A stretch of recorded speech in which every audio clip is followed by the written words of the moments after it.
At which point do you start earning from developing artists? At which point does one start earning from developing artists? I don't think I have never earned a cent off of developing artists. Is there no money in that space? There is lots of money. I just never did it for money. How can you make money from those spaces? Well, you get paid. The artist pays you directly, okay? Uh-huh. What are you offering the artist? Like, I'll get you gigs. I'll get you interviews. No, not really. Is that I'll make you a brand. That's it. A household name.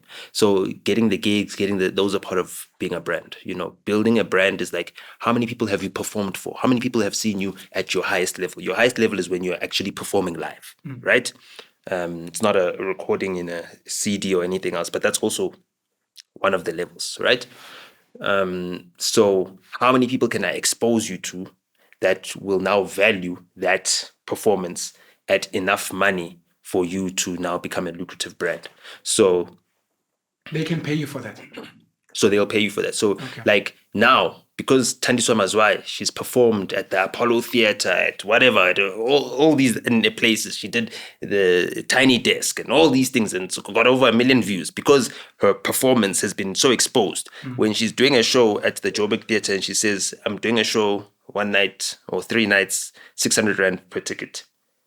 Will people be willing to buy that? Yeah. Yes, they'll be willing to buy that because the artist has been developed to the point where people are willing to spend 600 Rand on a ticket to experience them. I want to deviate a bit. Now, the highest level of developing is now when you're Beyonce and you're selling out entire stadiums where people are willing to pay $600 just to come to the stadium where you're performing.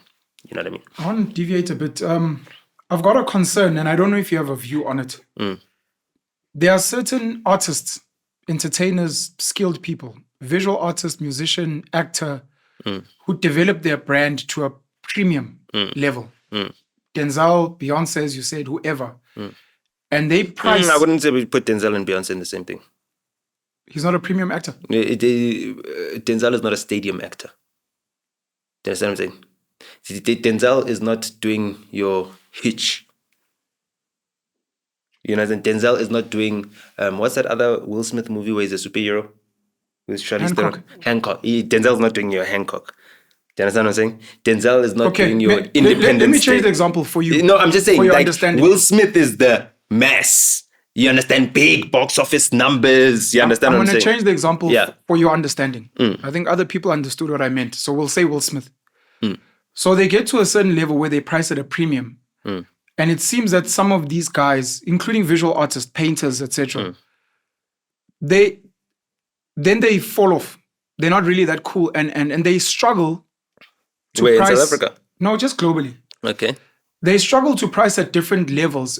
Look, you used a good example like Thandiswa Mazwai. And I'm just asking your thoughts on pricing. Like, you can price at a premium at a point and get a lot of people to pay. Then other stars come up and you're not that cool anymore. But then people, I'll use, may they rest in peace, Miriam Makeba. It's not about pricing. Yes, okay, I understand. Hugh Masegela. But pricing does affect it because price does affect the amount of people that can access you. But don't use that. Use Elton John as an example. Elton John will do for 5 years, right? He'll do small shows, maximum capacity 1,000 people, right? Paying high levels, right? All around the world.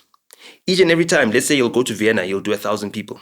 The demand is high enough for him to sell out a stadium, but he's doing 1,000 people. So that demand builds up, pent-up demand. Then after 10 years, when he does his world tour, he's got that pent-up demand. All those people that missed out on that 1,000 people experience, right, are now willing to pay the same premium that they'd pay for that 1,000 people experience at a stadium.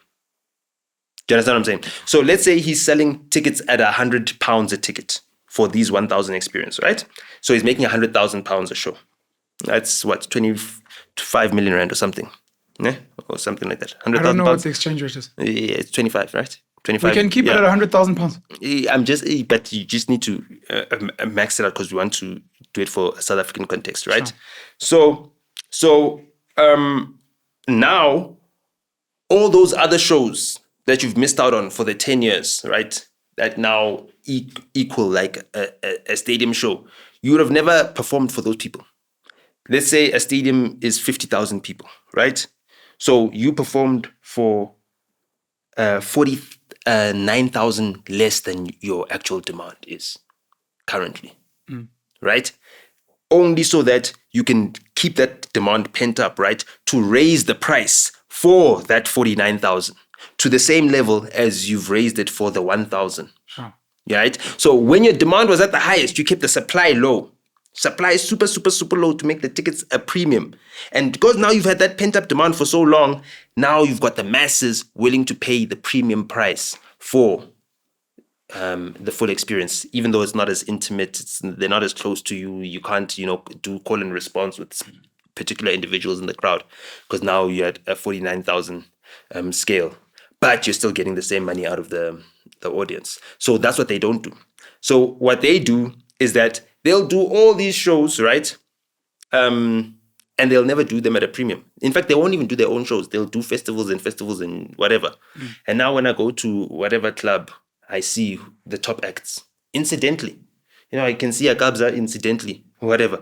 Why the hell am I going to Loftus to go and watch Kabza when I've watched him every single weekend at, what more is he going to do for that 49,000 people at Loftus that he's not doing?